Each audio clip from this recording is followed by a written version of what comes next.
got her jammed up there. Okay. So let's try to loosen that a little bit.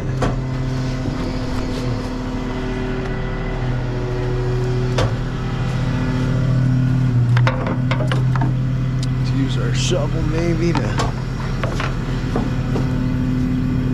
No.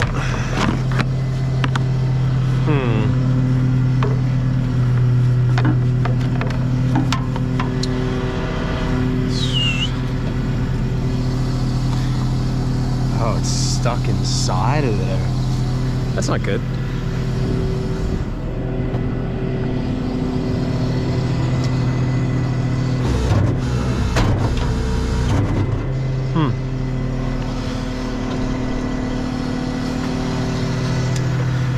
See what we can find to use as a pry bar.